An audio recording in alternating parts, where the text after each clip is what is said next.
Assalamualaikum warahmatullahi wabarakatuh. Bertemu lagi dengan berita horor. Cerita dari Restu Wiraatmadja, Ngunduh Jiwo. Yang mau berkunjung saya sertakan linknya. Bisa dilihat di deskripsi. Mari kita lanjutkan ceritanya. Pesugihan Perias Pengantin, bagian 12. Dendam dan ambisi. Di Desa Tejokromo. Flashback, 1 hari setelah kematian Rahayu. Langkah dari seorang pria menerobos masuk ke dalam rumah yang sangat besar bak istana yang berdiri di tengah-tengah desa. Entah dari mana informasi yang dia dapatkan, namun sebelum itu dirinya sudah mengambil sebuah benda penting yang menjadi sebuah media penyebab dari kematian orang yang sangat dicintainya. Jika Perias Pengantin itu benar, maka orang itu berada di sekitaran kamar ini. Somantri memasuki sebuah kamar yang disinyalir sebagai tempat dari persembunyian orang yang telah melakukan kejahatan sebesar ini.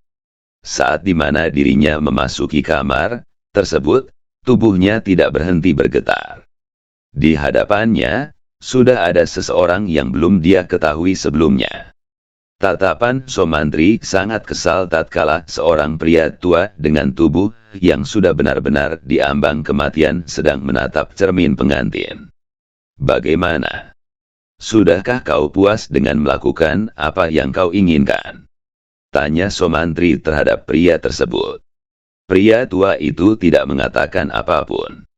Dia hanya bisa menatap Somantri dengan penuh iba. Baru kali ini, semua yang direncanakannya, benar-benar digagalkan oleh orang yang memiliki dendam layaknya letusan gunung berapi. Siapa kau? Aku adalah orang yang akan menjadi tuanmu, kelak. Kau harus tunduk kepadaku. Apa untungnya aku menjadi budak dari orang yang bahkan lebih rendah kedudukannya dariku? Tak ada kalimat yang dikeluarkan Somantri saat itu. Dia sudah benar-benar tidak bisa menahan dirinya lagi. Padahal, dirinya sedang berusaha untuk membalaskan kejahatan yang selama ini menjadi ketakutannya. Malam ini, aku rasa semuanya harus diselesaikan. Sebelum kau mengatakan hal itu, cobalah mengaca terlebih dahulu. Kau hanyalah manusia biasa. Kau bahkan tidak bisa melakukan apapun untuk menundukkanku. Somantri tersenyum. Ia bahkan tidak menyangka jika musuhnya sangat lihai untuk mematahkan mental dan menjatuhkan semua semangatnya. Kau tahu, kematian Rahayu menyisakan jejak.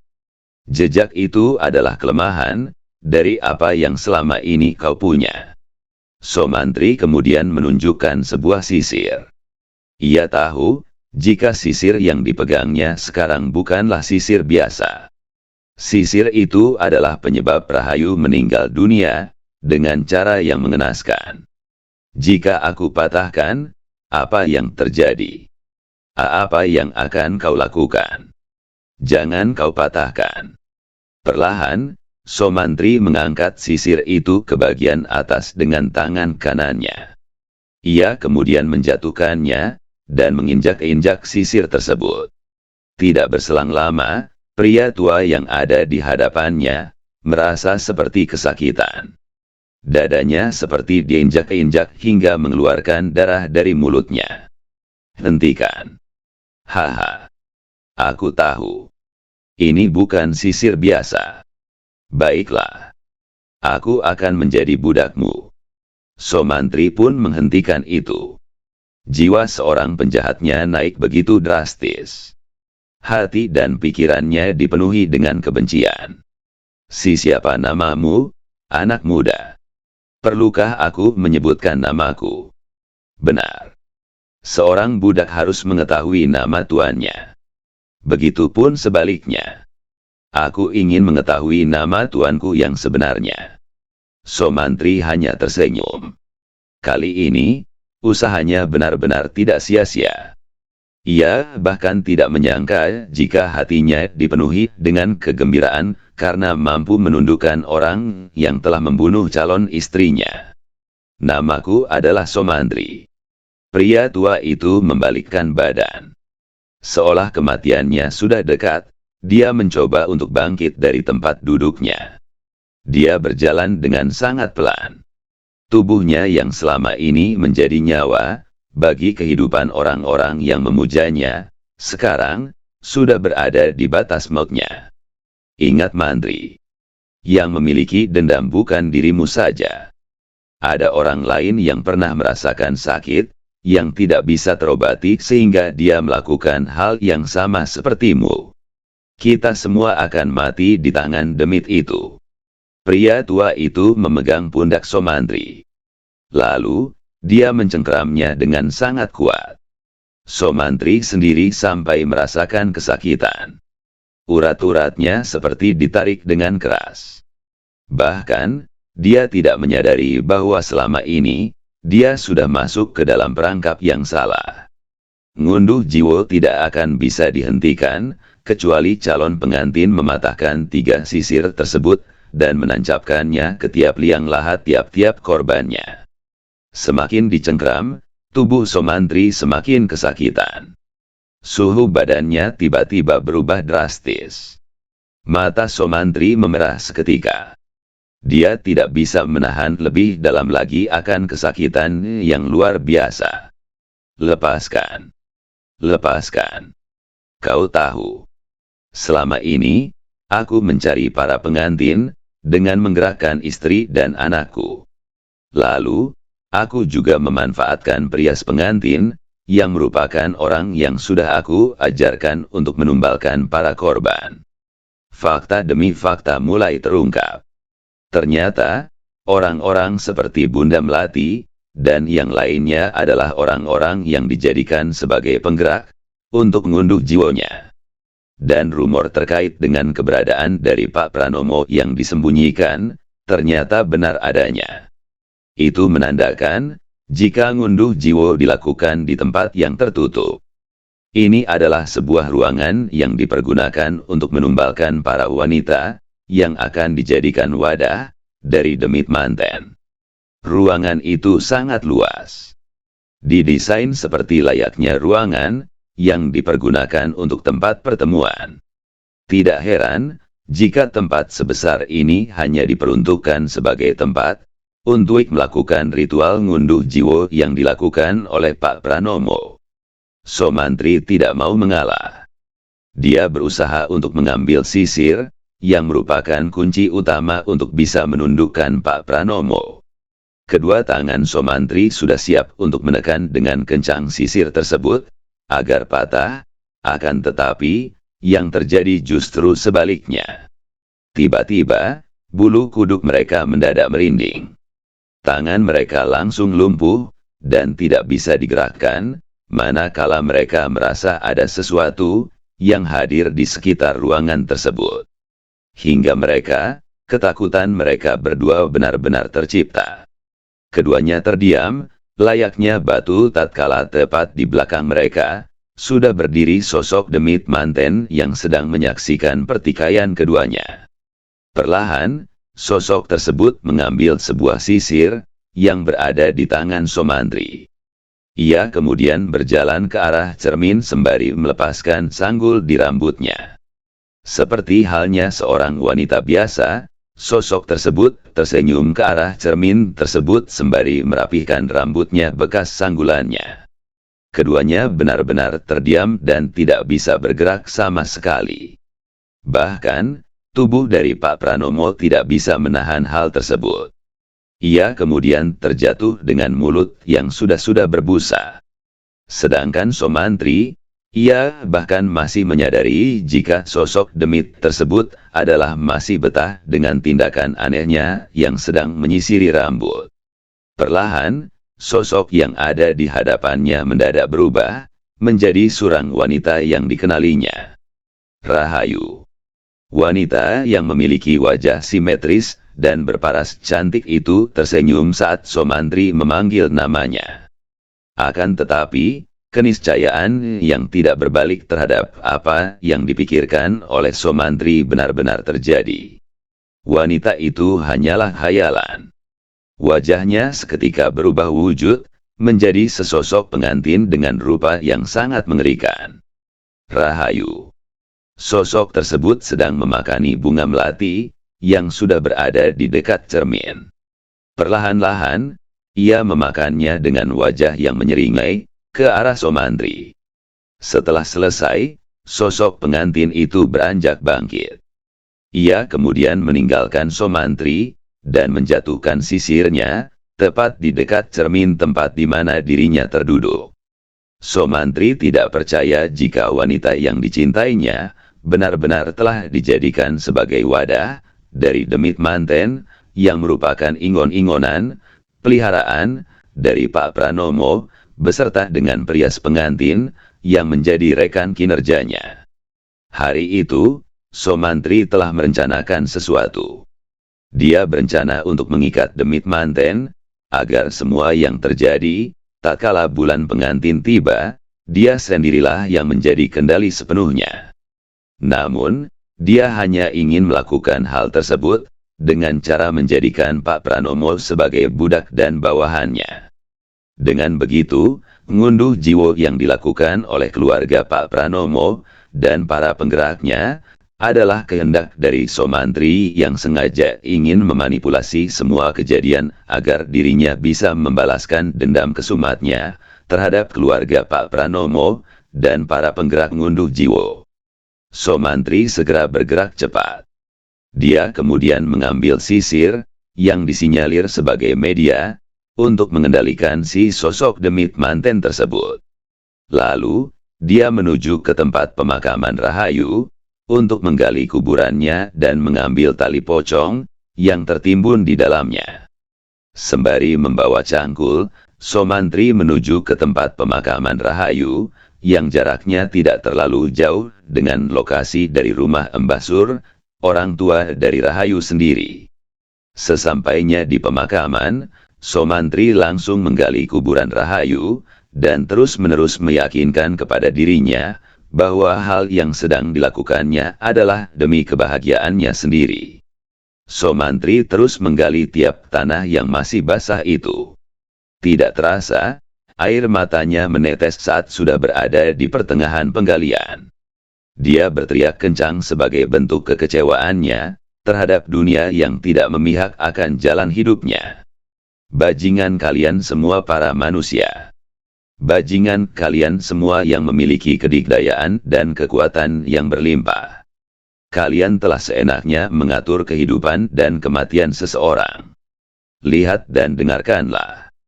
Aku Somantri akan membalaskan dendam kepada orang-orang yang telah merenggut kebahagiaan orang yang aku cintai.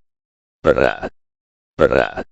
Somantri dengan brutalnya melemparkan papan tersebut, dan menangisi wanita yang sudah menjadi mayit, serta menjadi wadah dari demit manten, ingonan dari keluarga Pak Pranomo. Setelah dirinya tenang, Somantri mengecup dahi mayit tersebut, dan mengatakan sesuatu dengan membisiki telinga mayit, yang tidak bernyawa itu. Mari kita balaskan dendam mereka, sayang. Ibumu juga adalah orang yang menyerahkan tubuh cantikmu, kepada keluarga iblis tersebut. Suatu saat nanti, aku akan bebaskan dirimu untuk membalaskan dendam, kepada orang-orang yang sudah membuatmu, menderita sepenuhnya. Somantri segera mengambil tali pocong Rahayu, dan kemudian merapihkan kembali, semuanya agar rencana dan tujuannya, benar-benar berjalan sesuai dugaannya. Ingatlah kalian, bulan pengantin akan tetap berjalan, namun, tepat di mana korban yang aku pilih, dia sendirilah yang akan menjadi jembatan bagi dendam kesumatku. Di desa Tejokromo. Hari setelah kematian Pak Wikto dan Mbah Sur. Senja di langit desa Tejokromo, sesaat menggambarkan sesuatu yang membingungkan. Seakan-akan ingin terjadi sesuatu, yang tidak bisa diperhitungkan lagi kedatangannya. Saat itu, banyak yang warga berbondong-bondong, untuk keluar dari rumahnya masing-masing. Mereka mendengar secara terus-menerus suara burung gagak yang memberikan ucapan selamat datang terhadap para jenazah, yang entah kapan dan waktunya akan tiba. Ibu Sumi melihat keanehan itu dari balik jendela rumah. Ia kemudian sejenak untuk mengetahui lebih jelas terkait warna langit yang sangat aneh untuk dipandang. Mega merah ini memiliki warna layaknya darah. Pak Sumardi yang melihat sang istri sudah berada di luar rumah, ia pun menghampiri istrinya sembari menanyakan sesuatu kepadanya. Ada apa, Bu? Lihat, Pak. Langitnya berwarna aneh. Orang dulu bilang, jika langit ini memiliki warna seperti layaknya darah, itu berarti akan ada pembantaian besar-besaran. Aku harus menemui Somantri. Somantri. Di mana? Aku tidak tahu dia di mana sekarang. Tapi, yang ingin aku tanyakan adalah terkait dengan pengantin selanjutnya yang akan dinikahi oleh Bagus. Mengapa pestanya belum ada? Pak Sumardi baru menyadari akan hal tersebut. Pesta pernikahan yang seharusnya jatuh tepat di bulan pengantin ini sepertinya tertunda. Apakah tertundanya pesta pernikahan antara Bagus dan calon pengantin selanjutnya dikarenakan kematian dari Pak Wikto? Jika memang demikian itu terjadi, maka kematian dari Pak Wikto adalah salah satu pengecoh untuk menjadikan acara pernikahan tersebut sebagai panggung utama yang menjadikan semua ritual yang direncanakan oleh Bunda Melati berjalan dengan lancar. Hanya ada satu orang yang bisa menjawabnya, jelas Pak Sumardi. Siapa, Pak? Mbah Sur. Pak Sumardi tahu, jika Mbah Sur adalah orang yang masih memiliki hubungan terdekat dengan Somantri. Dia berencana untuk menemui Mbah Sur dengan tujuan menanyakan keberadaan dari Somantri. Menurut keduanya, Somantri adalah kunci dari ngunduh jiwo. Dilihat dari pengakuan Jeka, Somantri adalah orang yang melakukan pembunuhan di balik ini. Itu berarti Somantri telah mengambil kendali dari apa yang selama ini dipikirkan orang-orang terkait dengan kemunculan Demit Manten. Jika Somantri melakukan ini, lalu, apa tujuannya dia membunuh Pak Wikto? Tanya Ibu Sumi. Aku yakin kita semua tidak mengetahui terkait dengan perbedaan antara domba dan serigala dalam kehidupan manusia. Apa jangan-jangan Somantri adalah orang yang memang menjadi suruhan dari Bunda Melati?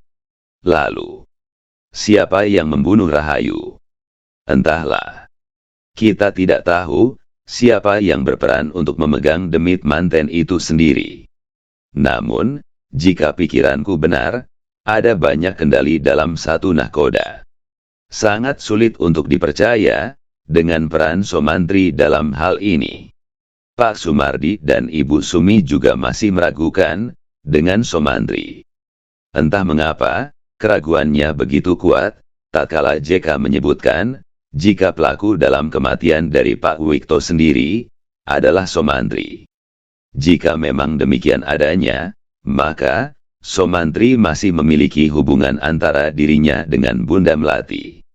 Namun, jika Somantri masih memiliki hubungan antara dirinya dengan Bunda Melati, mengapa Rahayu terbunuh dan dijadikan tumbal dari ngunduh jiwo? Somantri satu-satunya kunci untuk penyelesaian ngunduh jiwo. Jika memang dirinya adalah orang yang mengendalikan semuanya terkait dengan Demit Manten, maka dia juga sudah tahu siapa pelaku yang sebenarnya, yang sengaja disembunyikan dari orang-orang. Ibu Sumi sangat yakin jika Somantri adalah satu-satunya orang yang mengetahui lebih dalam terkait dengan ngunduh jiwo. Itu berarti, dia juga mengetahui siapa pelaku dari orang yang berada di ngunduh jiwo tersebut. Sore itu, mereka berdua memaksakan diri untuk pergi menuju ke rumah Mbah Sur. Mereka tidak memperdulikan keadaan yang sedang terjadi di kedua desa tepat di bulan pengantin tiba. Ketakutan mereka bukanlah terhadap kematian, yang nantinya akan merenggut nyawa mereka sendiri, akan tetapi, yang mereka takutkan, adalah tatkala ritual itu terjadi, maka, semuanya akan sia-sia. Sementara itu, Somantri sudah berada di hadapan rumah Bima. Dia sepertinya ingin memberikan sebuah kabar gembira terkait dengan apa yang selama ini dia lakukan. Dok. Dok. Dok. Dok. Dok. Dok. Dok. Dok. Dok. 3 kali Somantri mengetuk pintu, namun tidak ada jawaban, sama sekali dari dalam rumah. Ia hanya tersenyum, sembari menunggu pintu rumah tersebut terbuka. Saat dimana Somantri ingin mengetuk pintu kembali, tiba-tiba, dia mendengar suara langkah kaki yang menuju ke arah pintu. Tidak berselang lama, pintu pun terbuka. Somantri segera memberikan sapaan yang hangat, tatkala Bima membukakan pintu untuknya. Selamat sore, perias pengantin keluarga Pranomo. Bima terkejut saat dirinya mengetahui, jika orang yang sudah ada di hadapan rumahnya adalah orang yang selama ini menjadi topik pembicaraan dalam keluarga Pranomo itu sendiri. Mau apa kau kemari, Mantri? Aku tahu, kau membocorkan rahasiaku. Maksudmu? Apakah Bunda Melati sudah memberikanmu perintah? Bima tidak bisa berkata apa-apa. Ia bahkan tidak tahu menahu soal pembahasan yang sedang ditanyakan oleh Somantri kepadanya. Aku tidak mengerti maksudmu, Mantri. Aku tidak membocorkan rahasia. Benarkah?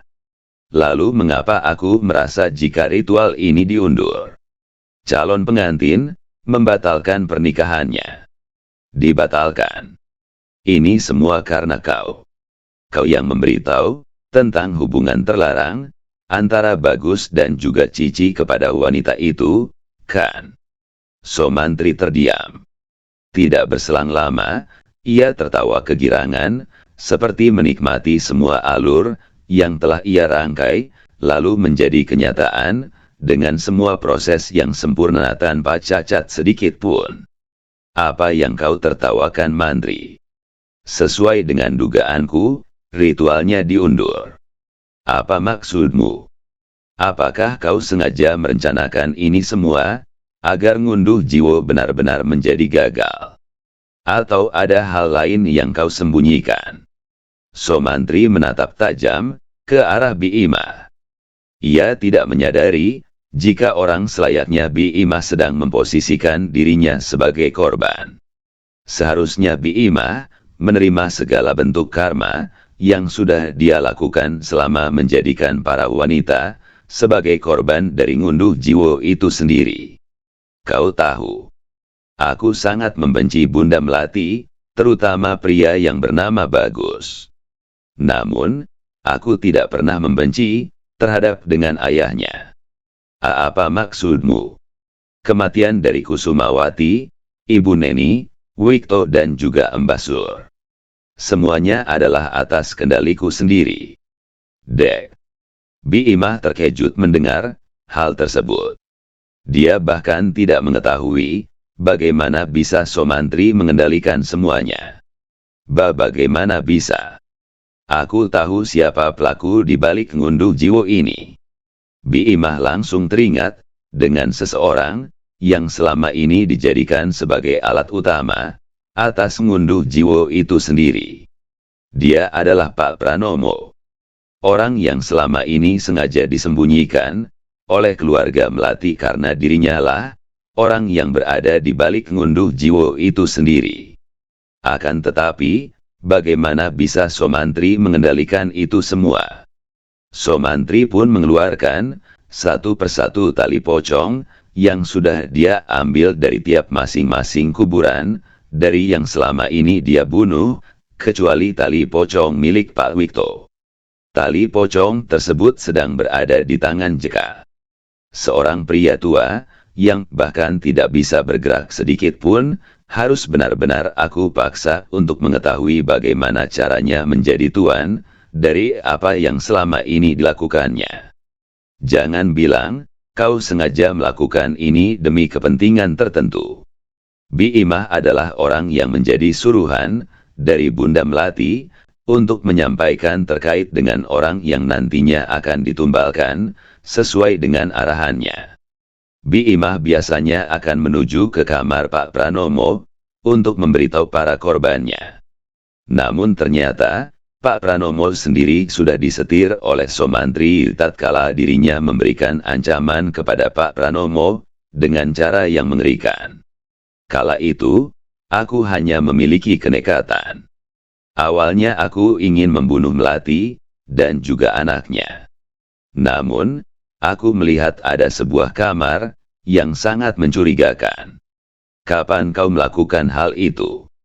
Tepat setelah 1 hari kematian Rahayu. Aku sudah mengira jika pelakunya adalah Bunda Melati. Akan tetap, pelaku sebenarnya dari ngunduh jiwo itu sendiri adalah Pak Pranomo. Dia sengaja disembunyikan agar tatkala bulan pengantin tiba, ngunduh jiwo akan dilaksanakan. Tidak disangka, jika apa yang dilakukan oleh Somantri adalah sesuatu yang berada di luar nalar.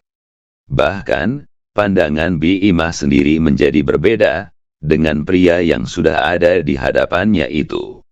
Kau gila. Apa rencanamu? Rencanaku. Aku tidak memiliki rencana apapun. Akan tetapi, aku akan menghubungi 2 orang yang bertugas memandikan jenazah, agar kelak mereka mau memandikan para penggerak ngunduh jiwo sekaligus pelaku dari ngunduh jiwo itu sendiri. Maksudmu? Somantri meminta kepada Bi Imah untuk mendekati telinganya. Ia kemudian mengatakan sesuatu yang sangat mengerikan di telinga Bi Imah. Aku akan membebaskan Demit Manten. Kelak, dia akan mencari para penggerak ngunduh jiwo lengkap dengan pelakunya. Apakah kau siap untuk melihat kemarahan sosok Demit Manten tersebut? Bro. Bi Imah segera mendorong tubuh Somantri hingga dirinya terjatuh. Akan tetapi, Somantri justru tertawa kegirangan dengan dampak yang diterimanya setelah memberitahu hal tersebut kepada Bi Imah. Bajingan kau, Mantri. Ternyata, selama ini kau memanipulasi semuanya. Kau sengaja kan turut campur dalam ngunduh jiwo, agar mengambil momen ini. Momen. Kau sengaja kan mengendalikan pengantin selanjutnya, agar tidak menjadi korban dari ngunduh jiwo lalu kau jadikan dia sebagai jembatan, untuk dendam kesumatmu. Somantri menepuk tangan berkali-kali. Ia tidak menyangka, jika Bi Imah sudah mengetahui rencana sesungguhnya, yang sudah dia rencanakan tepat, setelah kematian dari Rahayu. Perlahan, Bi Imah juga tidak mau kalah. Ia tersenyum lebar ke arah Somantri karena dirinya bukanlah orang lemah, seperti yang ada di dalam benak pikiran Somantri. Lakukan dan lampiaskan dendammu, Mantri. Aku akan melakukan apapun demi membatalkan rencana busukmu itu. Dan wanita yang memandikan jenazah itu, aku sudah mengikatnya. Namun, Somantri tidaklah lemah. Dia juga sudah mengetahui langkah selanjutnya yang akan dilakukan oleh Bi Imah. Aku tahu pikiranmu sedang mengarah kemana. Aku tidak peduli dengan rencanamu. Yang pasti, aku tidak akan biarkan kau menyentuh Dini. Somantri pun meninggalkan rumah Bi Imah. Lalu, ia mengarahkan perjalanannya menuju rumah yang nantinya akan dijadikan jembatan dari dendam kesumatnya, Dini. Singkatnya, Somantri telah berada di sebuah rumah yang menjadi sebuah kunci untuk menghentikan ngunduh jiwo. Rumah itu adalah milik seorang pengantin wanita yang gagal menikah dengan Bagus, anak dari Bunda Melati dan Pak Pranomo. Dok. Dok. Dok. Tidak berselang lama, pintu terbuka. Seorang wanita yang penampilannya sudah tidak terawat keluar sembari membawa sebilah pisau di tangannya. "Maao, apa kau datang kemari lagi?" Somantri mengangkat kedua tangannya. Ia berharap sebilah pisau tajam itu tidak menusuk perutnya. "Pergi. Jangan ganggu keluarga kami lagi." "Tunggu. Tahan emosimu. Kau dan mereka semua tidak ada bedanya. Biarkan keluarga kami bebas dan berdamai dari rongrongan orang-orang berjubah munafik." Lagi-lagi, Somantri benar-benar ahli dalam bersilat lidah. Ia berusaha untuk meyakinkan kepada Dini agar dirinya mau mendatanginya ke rumah Mbah Sur. "Aku tahu emosimu meledak saat mengetahui itu semua. Tapi tenanglah. Aku membawakan sebuah kabar gembira untukmu." "Apa maksudmu?" Somantri segera memberikan sebuah kertas putih yang bertuliskan sebuah alamat yang menjadi lokasi pemakaman dari orang-orang yang dikenai ngunduh jiwa di desa Wongso. "Besok malam, datanglah ke pemakaman itu." Dini memegangi kertas itu. Tidak sampai di situ, Somantri akhirnya membuka sebuah rahasia yang saat ini menjadi kunci utamanya. "Kau ingin tahu? Keluarga Pranomo tidak akan membiarkan orang yang menggagalkan ritual ngunduh jiwa untuk hidup dalam ketenangan." "Apa maksudmu? Sekarang kau memilih, ikut denganku atau semua keluargamu akan menjadi korban dari keluarga Pranomo. Mereka sedang merencanakan sesuatu untuk membungkam keluargamu dari ngunduh jiwa." "Ngunduh jiwa. Ritual penumbalan para pengantin di bulan pengantin."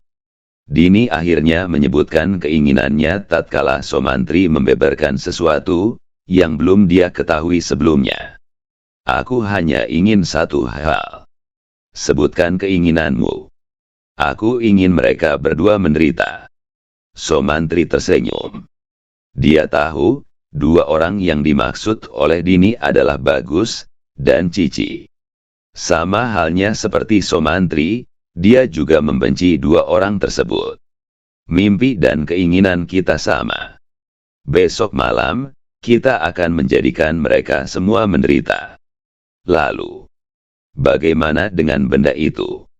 Benda yang dimaksud adalah 3 sisir perias pengantin, yang disinyalir sebagai media dari pelaku ngunduh jiwa. "Patahkan dan tancapkan tepat di makam Rahayu. Sisanya, berikan kepadaku." Dini pun mengambil 2 sisir, yang menjadi benda keinginan dari Somantri.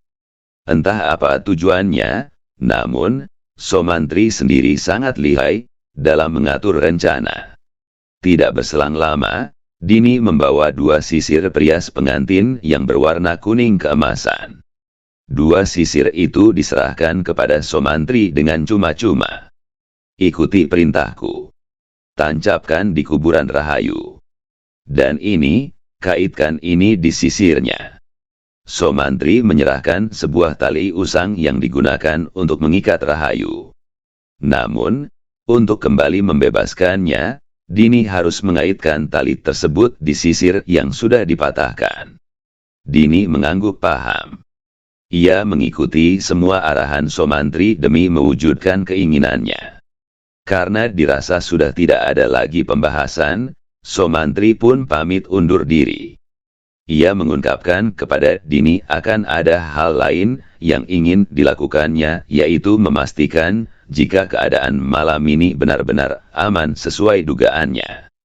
Sementara itu, Pak Sumardi dan Ibu Sumi sudah tiba di desa Wongso.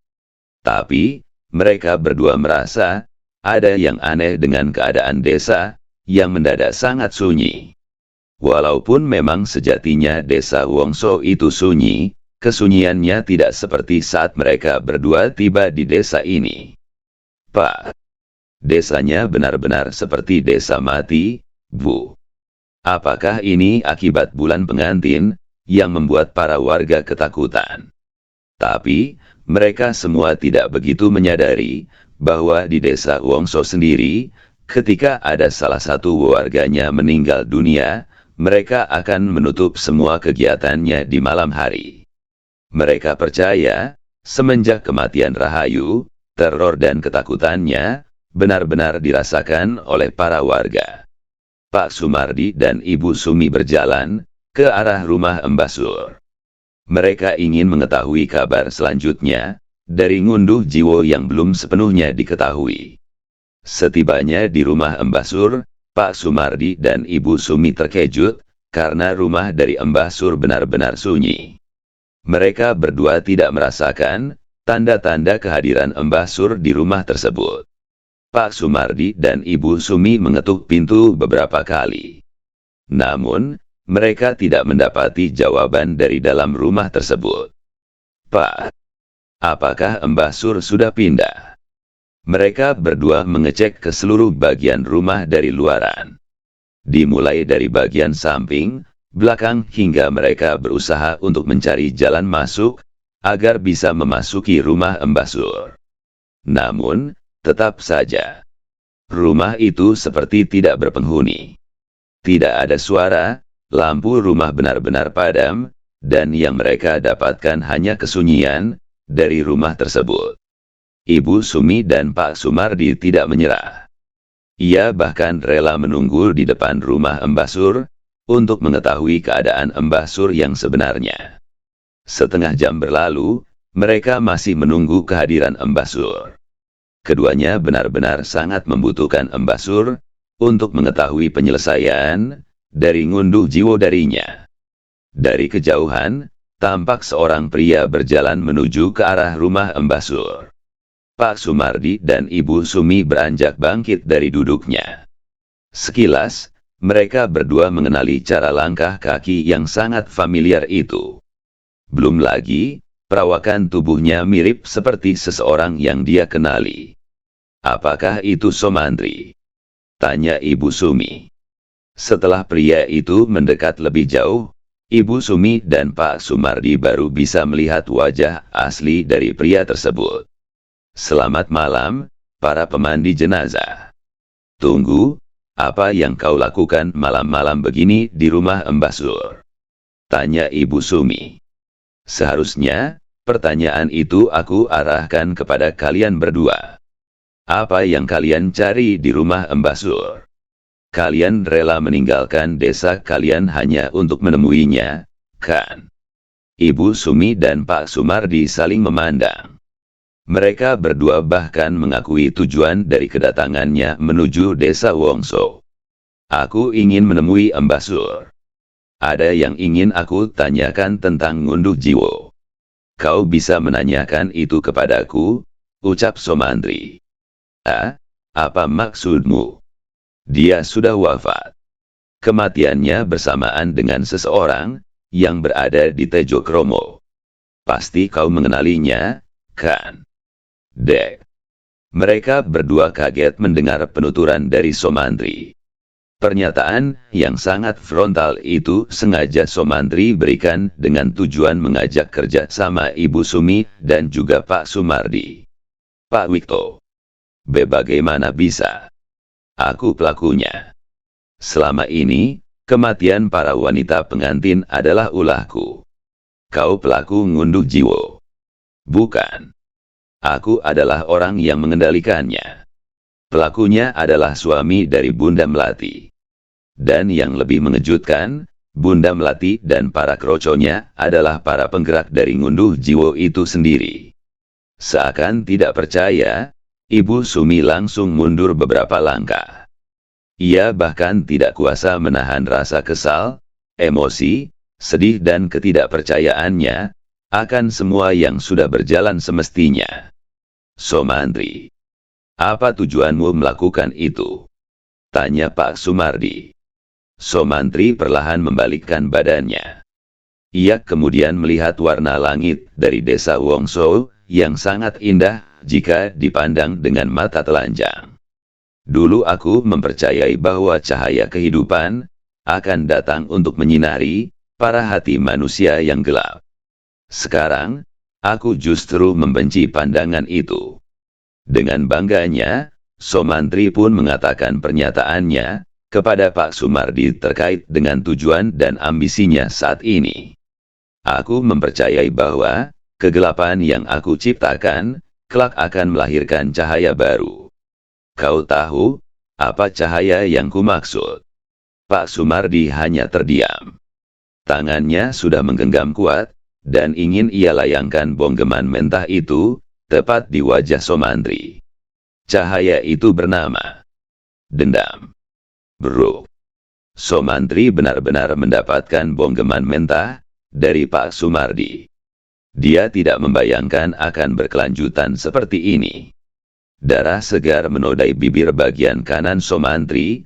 Ia bahkan tidak menyangka akan mendapatkan bonggeman mentah dari seorang Pak tua seperti Pak Sumardi. Kau, ucap Pak Sumardi. Kau telah sengaja mempermainkan kematian orang-orang hanya untuk mewujudkan dendammu. Somantri tertawa. Dia bahkan tidak mengerti dengan pandangan dangkal yang dimiliki oleh Pak Sumardi. Lalu, apa yang harus aku lakukan jika orang yang aku cintai juga dibunuh oleh orang-orang yang sama? Dari cinta bisa melahirkan sebuah dendam. Kematian seseorang yang disebabkan oleh ambisi tertentu mampu melukai orang yang ditinggalkannya. Itulah yang ada di kepala Somantri sekarang. Ia bahkan tidak takut untuk mencipatkan nerakanya sendiri dan tercebur ke dalamnya. Ia sudah bersiap untuk mengakhiri hidupnya dengan membunuh orang-orang yang terikat dan berhubungan atas kematian calon istrinya tersebut. Ibu Sumi masih terdiam. Tatapannya menjadi kosong. Pantas saja, saat dimana dirinya mendapati sosok Rahayu, sosok itu minta dilepaskan. Namun, Ibu Sumi masih belum mengerti bagaimana caranya agar bisa melepaskan Rahayu, hingga menemui kedamaiannya sendiri di alam lain. Ibu Sumi kemudian bangkit dari duduknya. Ia meminta kepada Somantri untuk menyelesaikan ngunduh jiwa tersebut. Aku minta kepadamu, Mantri. Selesaikan ngunduh jiwa ini. Bebaskan Rahayu. Aku tidak mengetahui sesakit apa hatimu saat ini. Namun, dendam yang kau ciptakan adalah sebuah lautan nestapa, yang kelak akan memberikanmu penderitaan. Memang benar. Apa yang dikatakan oleh Ibu Sumi, benar-benar sesuai dengan fakta yang ada. Ia bahkan tidak habis pikir untuk memberikan sebuah penilaian terhadap seorang pria polos seperti Somantri yang ternyata adalah orang yang memiliki kendali penuh akan demit manten.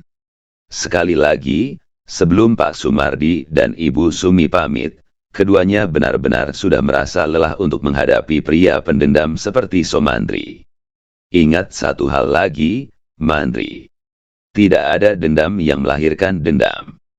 Rasa sakit akan melahirkan bentuk ketidakpercayaan terhadap dunia dan seisinya. Kita akan membenci orang-orang yang bahkan belum kita ketahui seperti apa sifat dan perilakunya. Namun, itu semua hanya dikhususkan bagi orang yang telah mati hati dan pikirannya. Ibu Sumi dan Pak Sumardi pun meninggalkan Somantri, seorang diri di rumah Embasur. Keduanya sudah sangat lelah untuk kembali ikut campur dalam permasalahan yang sangat tidak masuk akal ini. Somantri hanya bisa memaklumi hal itu.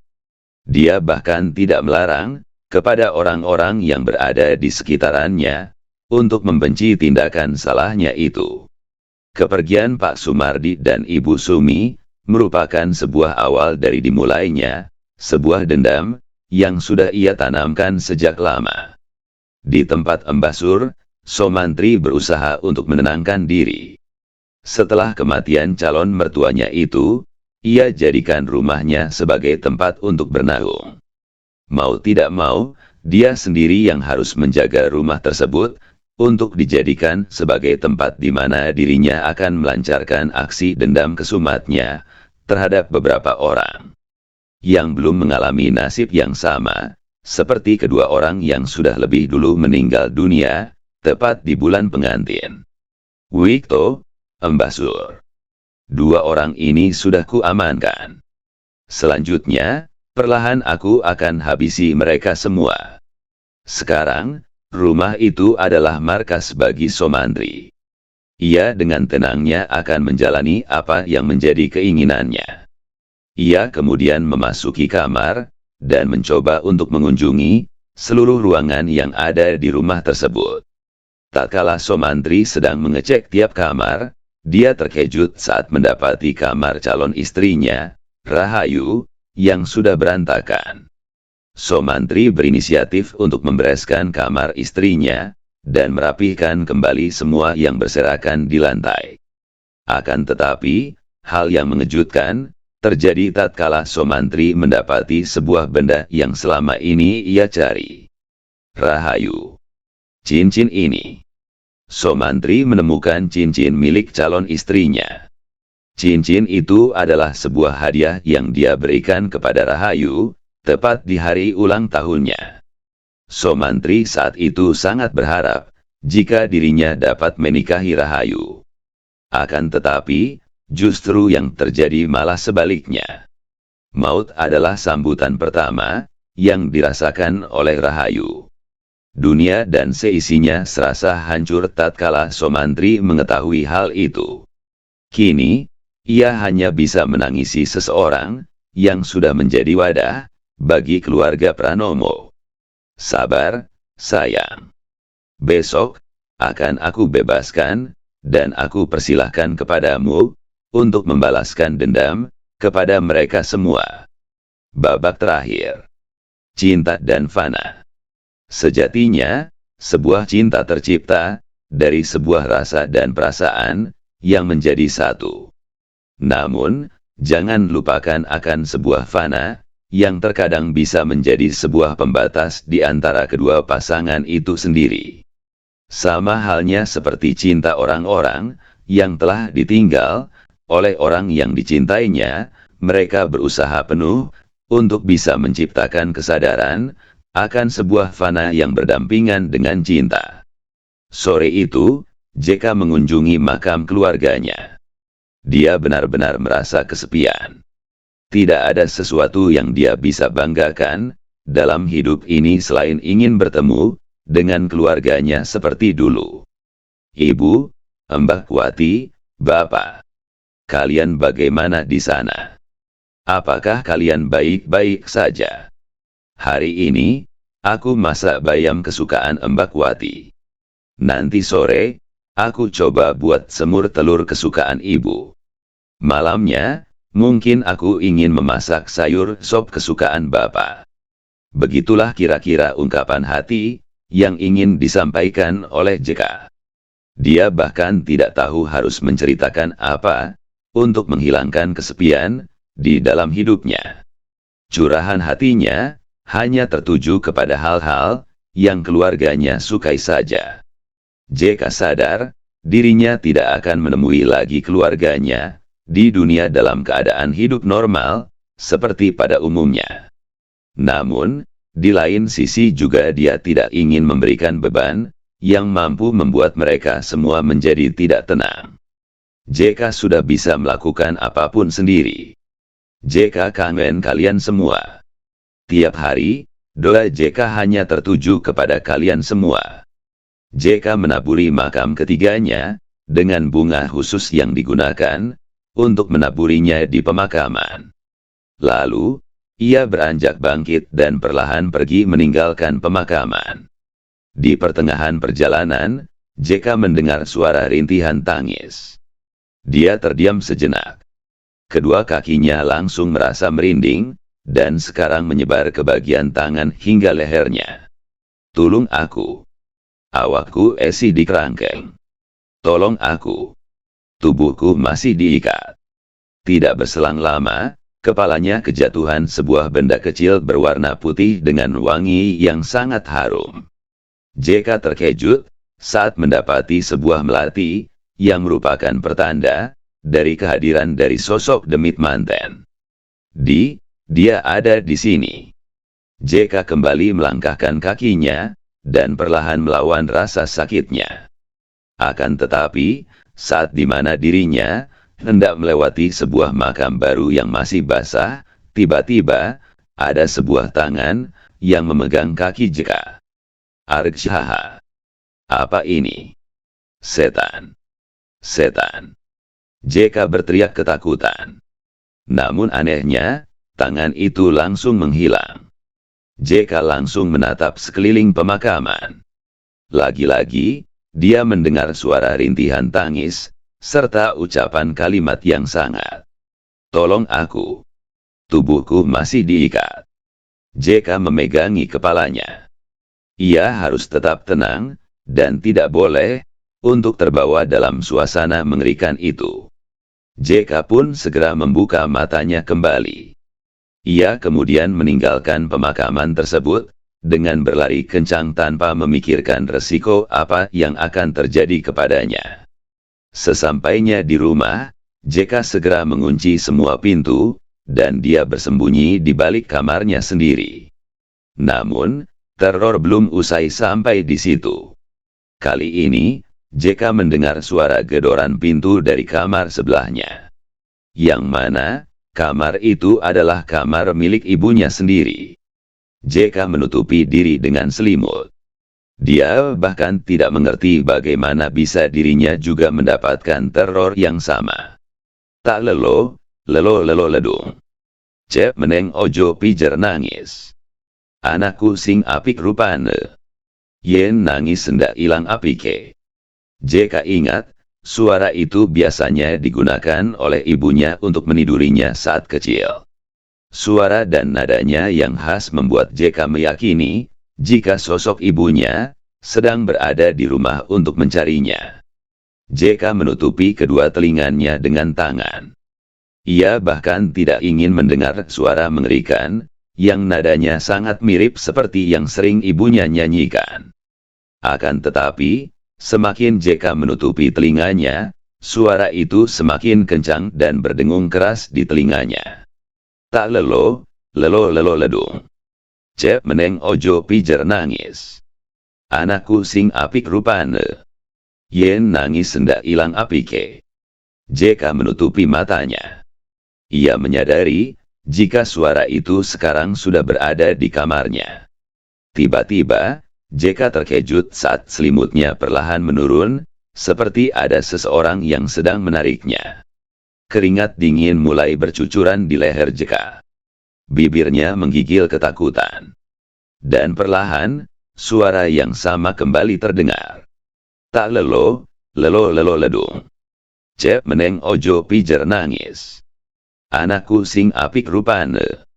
Yen nangis sendak ilang apike. Lalu, tidak lama kemudian, JK merasa ada yang ikut tidur di sebelahnya. Dia merasakan getaran dari tubuh seseorang yang menyentuh ranjang tempat tidurnya. JK pun memberanikan diri untuk membuka kedua matanya. Dan dikala rasa takut telah menenggelamkannya, terlahir sebuah hal yang sangat mengerikan, tepat di hadapannya.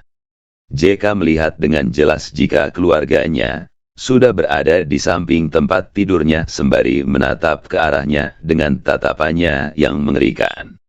Setanen. Melu maring kuburan Yonang. Mereka bertiga mencoba untuk menggapai tubuh JK. Namun, JK berusaha sekuat tenaga untuk melarikan diri. Dia membuka pintu kamarnya dan berlari ke arah depan.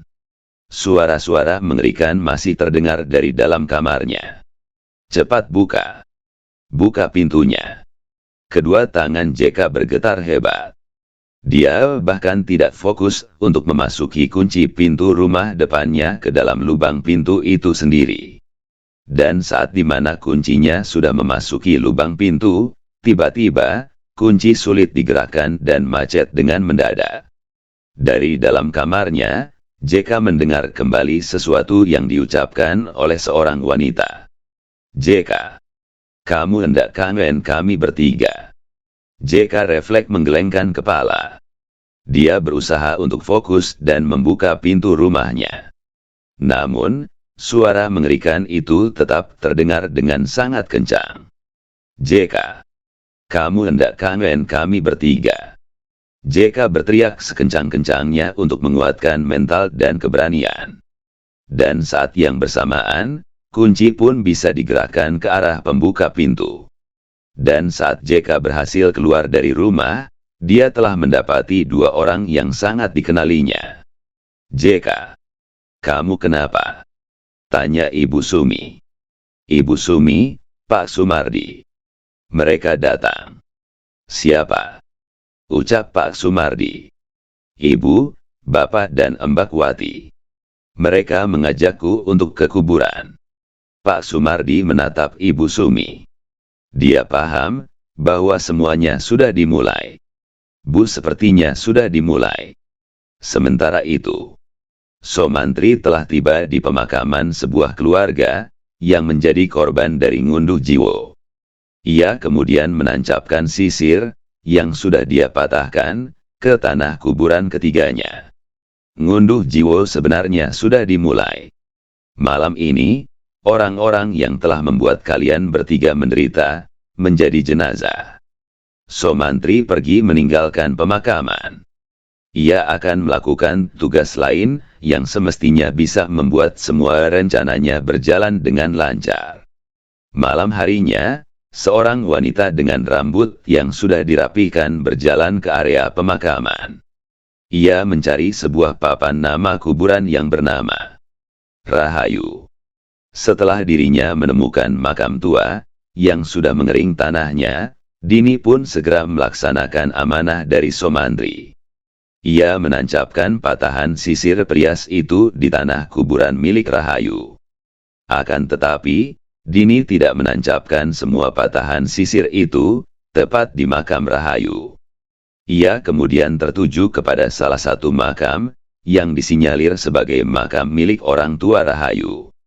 Sembari membawa patahan sisir yang sudah dipatahkan sebelumnya, Dini memberanikan diri untuk melakukan ambisi yang sama seperti yang dilakukan oleh Somantri kepada orang-orang yang telah membuatnya hancur berantakan. Matanya tertuju kepada sebuah kuburan baru. Dini tahu bahwa ciri-ciri yang sangat mudah adalah dengan kuburan baru yang memang menjadi kunci utama untuk mengetahui papan nama yang bernama Suryani tersebut. Langkah kakinya benar-benar dipercepat. Ia kemudian tiba di waktu yang sangat cepat di makam baru itu. Papannya bertuliskan sebuah nama yang bernama Suryani. Dini kemudian menancapkan sisir tersebut ke tanah kuburannya. Ia kemudian bangkit dan pergi meninggalkan pemakaman. Hatinya sudah tidak tenang. Jiwanya juga sudah tidak mulai nyaman. Dini merasa ada yang mengikutinya dari belakang. Dan benar saja, dia mendengar suara langkah kaki melambat dari arah belakang. Saat di mana dirinya terhenti, suara langkah kaki itu juga ikut berhenti. Sopo sing lui aku? Siapa yang mengikuti aku? Nah, Simbah melu. Nah, Simbah ikut. Dini sadar, yang mengikutinya dari arah belakang, adalah sosok Mbah Suryani yang sudah terbebaskan. Dini tidak memperdulikan kalimat itu.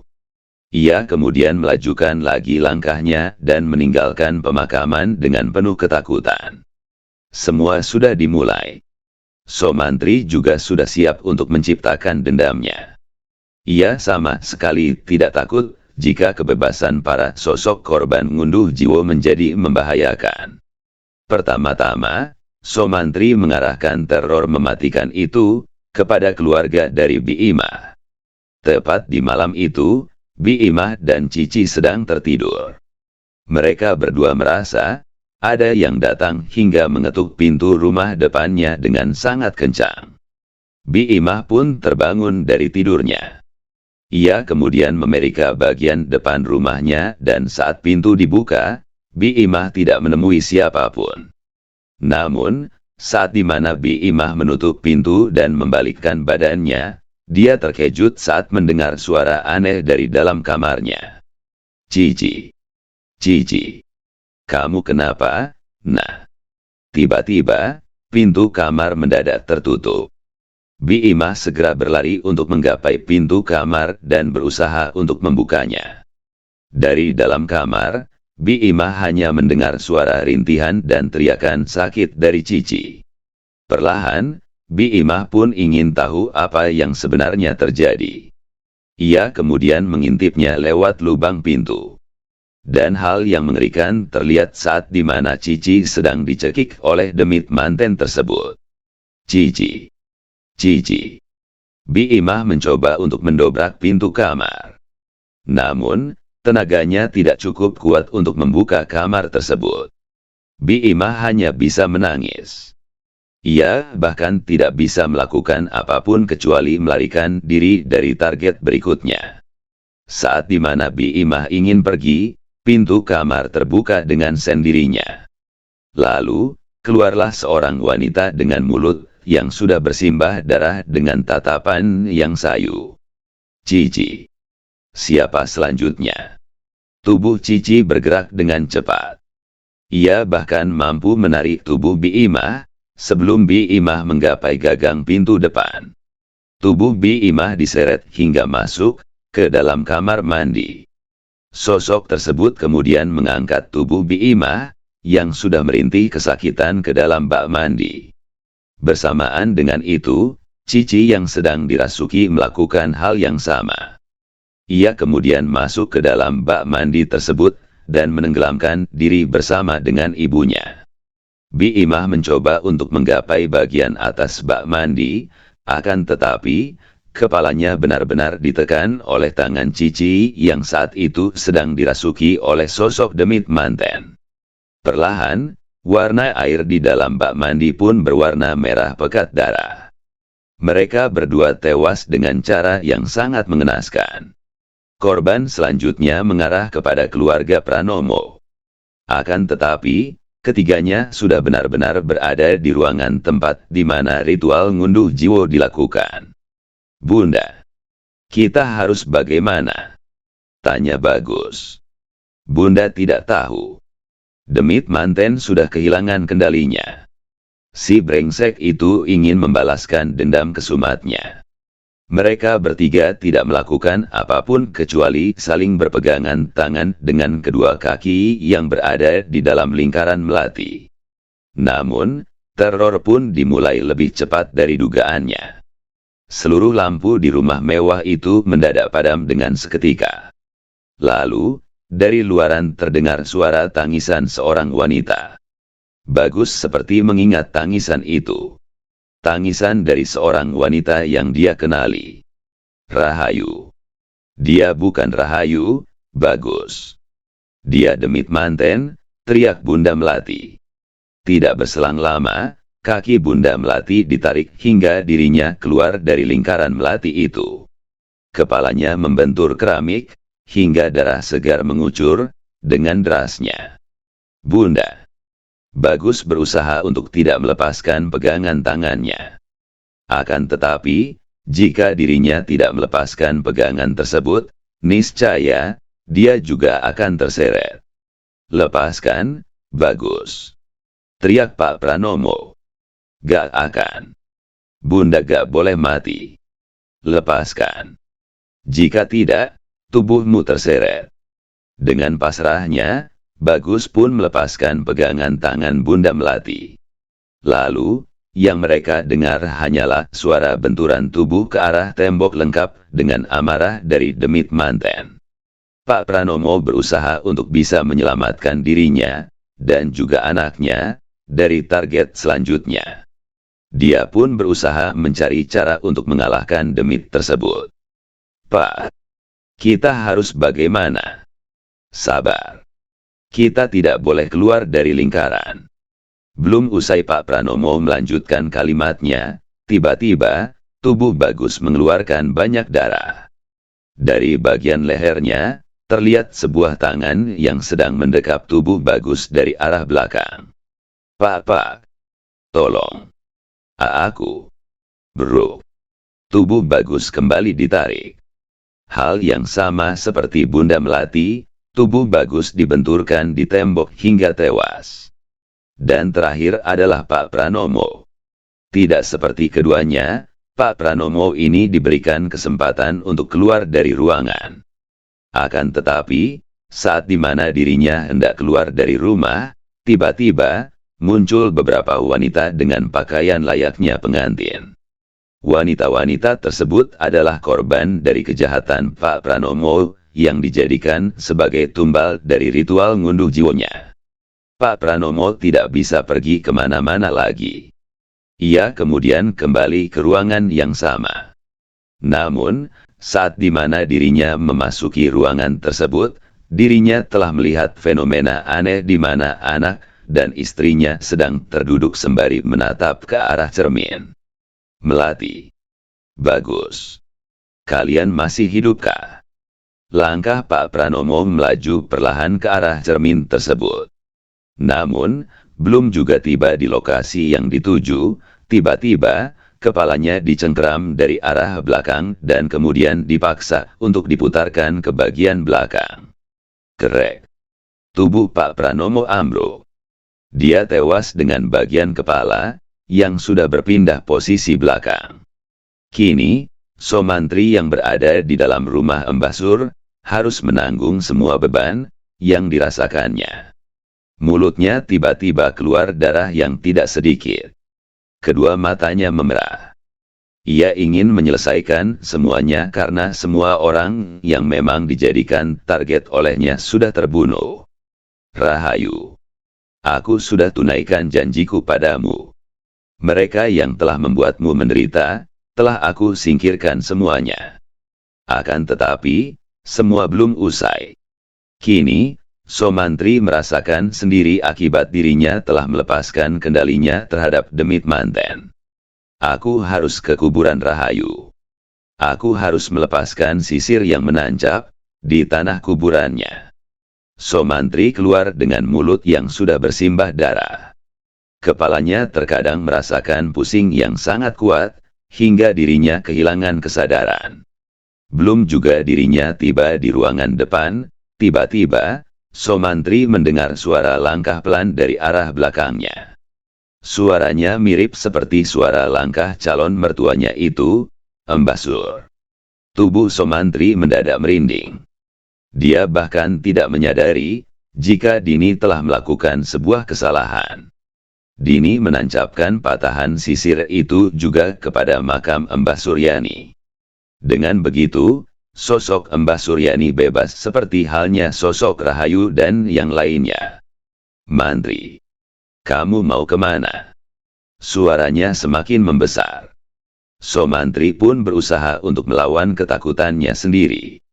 Ia memberanikan diri untuk menegok ke bagian belakang. Akan tetapi, sosok yang dituju tidak ada. Sosok Mbah Sur menghilang.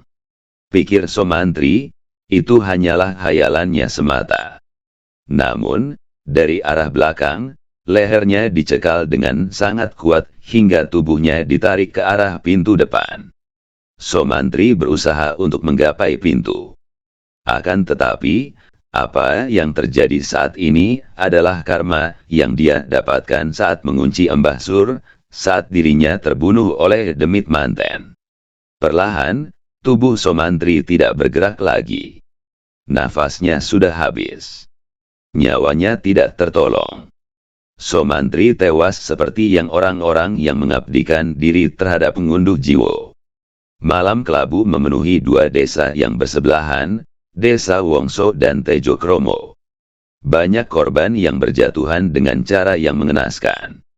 Kini, tersisa JK dan Ibu Sumi serta Pak Sumardi yang mencari cara agar bisa mengikat kembali sosok-sosok yang mengganggu JK dan juga keduanya.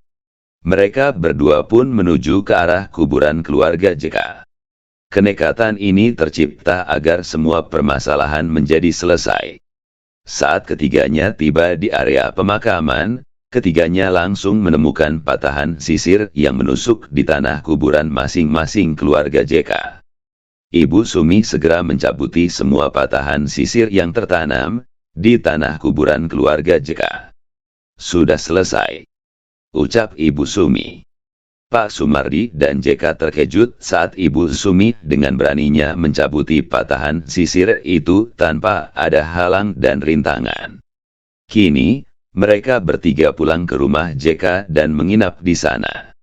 Karena waktunya sudah sangat malam, mereka berdua menginap di rumah JK. Bu, Pak, kalau ada apa-apa, ketuk pintu saya aja, ya. Nanti, kamar Mbah Wati boleh dipakai. Mereka berdua pun berencana untuk menempati kamar Kusumawati. Saat kamar dibuka, di dalam kamar tersebut sudah terdapat sebuah cermin pemberian dari Bunda Melati lengkap dengan sisirnya. Ibu Sumi hanya melihat itu dan mencoba untuk duduk di kursi tepat di mana di hadapannya sudah berdiri tegak sebuah cermin yang sangat indah.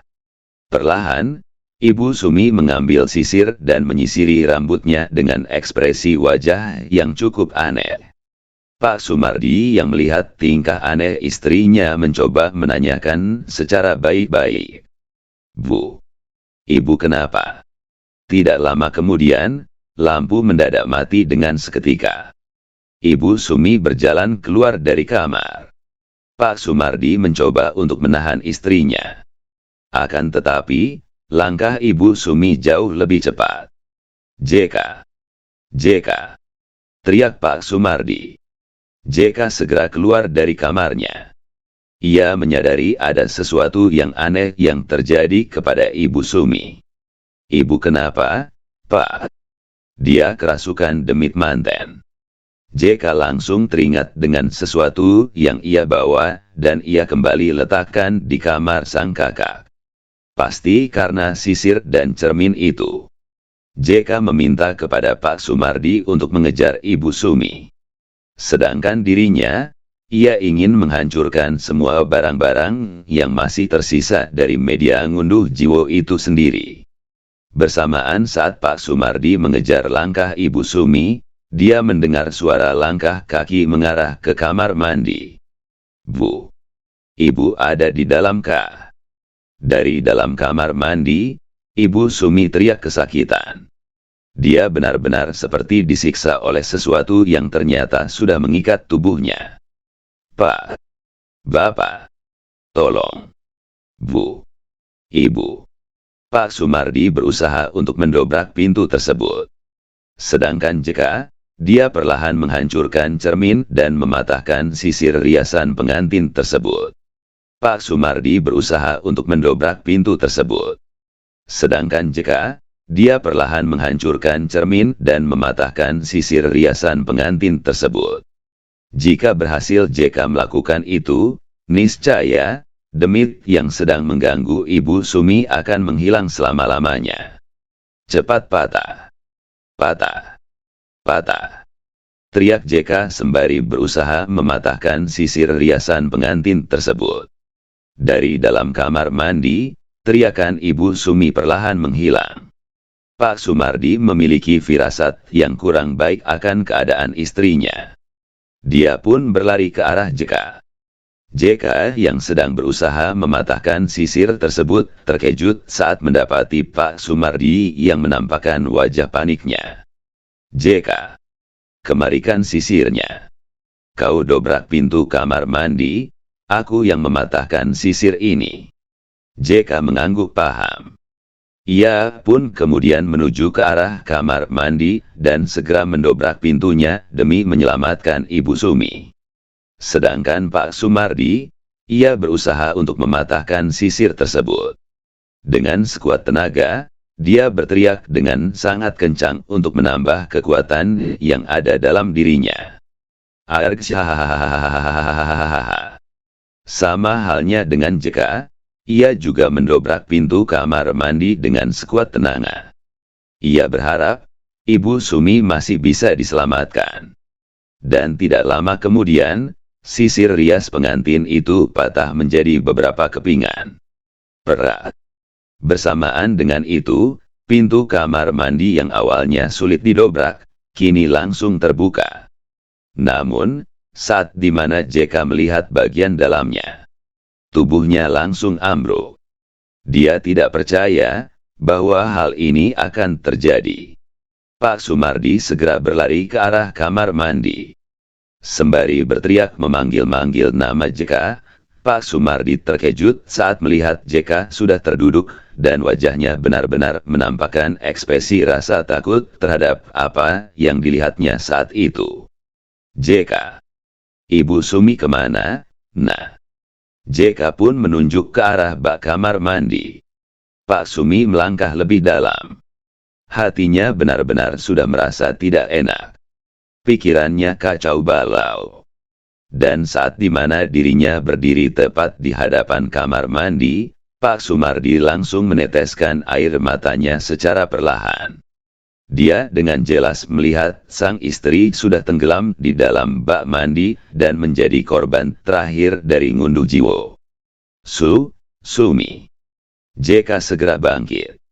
Ia kemudian memeluk tubuh Pak Sumardi dengan pelukan yang sangat erat. Pak Sumardi mengucapkan sebuah kalimat perpisahan terhadap istrinya yang sudah meninggal dunia itu. Innalillahi wa inna ilaihi raji'un. JK mengikuti perkataan Pak Sumardi. Ia mengucapkan kalimat yang sama sebagai bentuk perpisahan terhadap Ibu Sumi. Innalillahi wa inna ilaihi raji'un. Malam itu, malam yang sangat dipenuhi kesedihan. Pak Sumardi gagal menyelamatkan istrinya yaitu Ibu Sumi dari jeratan ngunduh jiwa. Perasaan yang sama pun terjadi pada JK. Dirinya merasa kehilangan sosok ibu angkatnya yang telah memberikan banyak sekali pelajaran hidup. Desa Tejo Kromo. Pagi itu, warga Desa Tejo Kromo berkabung. Mereka tidak menyangka akan kehilangan sosok Ibu Sumi yang telah membantu banyak warga. Setiap kali ada jenazah wanita yang meninggal dunia, lantunan kalimat tarjih terus didengungkan. Pak Sumardi kini melakukan tugas akhirnya. Ia ingin memandikan jenazah istrinya, sebagai bentuk terima kasihnya, atas segala perjuangan yang dilakukan secara bersama-sama. Pak Sumardi benar-benar tidak bisa menahan rasa sedihnya.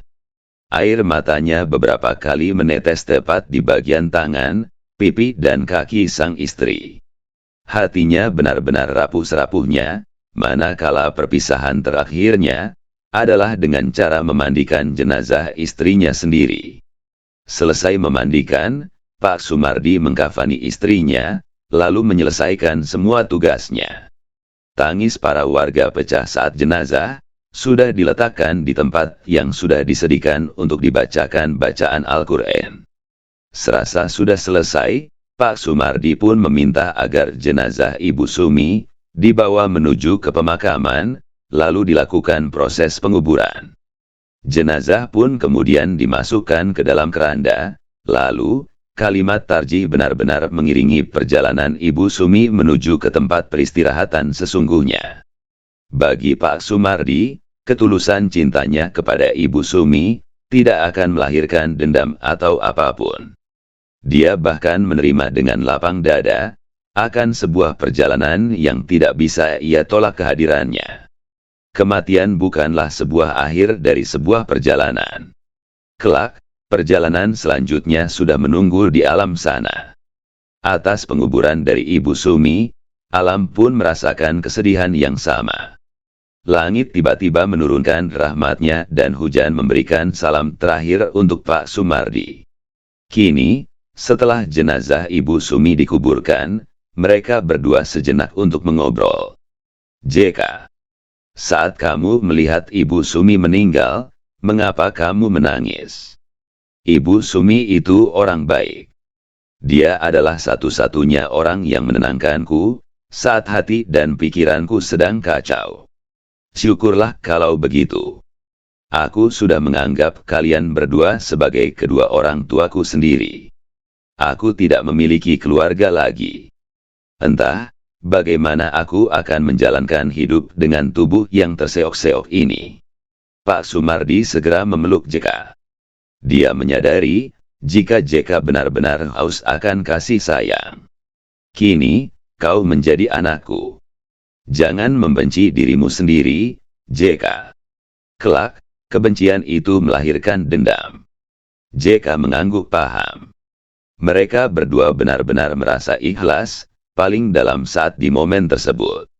Bagi mereka berdua, kematian Ibu Sumi adalah kematian yang benar-benar sangat dinanti oleh alam untuk menuju cepat kehadiran Tuhan yang Maha Esa. Setelah dirasa telah cukup, mereka berdua pun meninggalkan pemakaman. Namun, tepat setelah mereka meninggalkan kuburan Ibu Sumi, mereka mendengar sesuatu dari arah belakang. "Pak, mau ikut aku gak?" JK segera memeluk tubuh Pak Sumardi. Mereka berdua tahu, jika suara itu adalah suara dari Ibu Sumi, yang merupakan korban dari ngunduh jiwa itu sendiri. Pak Sumardi meminta kepada JK untuk melanjutkan perjalanan, dan meninggalkan kuburan, tanpa mengikuti arahan, dari para sosok ngunduh jiwa itu sendiri. Hingga akhirnya, semua yang terikat oleh ngunduh jiwa, akan mendapatkan karma sesuai dengan yang dia lakukan semasa hidupnya. Tamat. Setiap kejahatan pasti ada balasnya. Jangan lupa nantikan cerita horor. Terus ikuti channel Berita Horor. Jangan lupa subscribe, share, dan nyalakan tanda loncengnya, supaya tidak ketinggalan cerita dari Berita Horor. Sehat selalu dan berkah. Wassalamualaikum warahmatullahi wabarakatuh.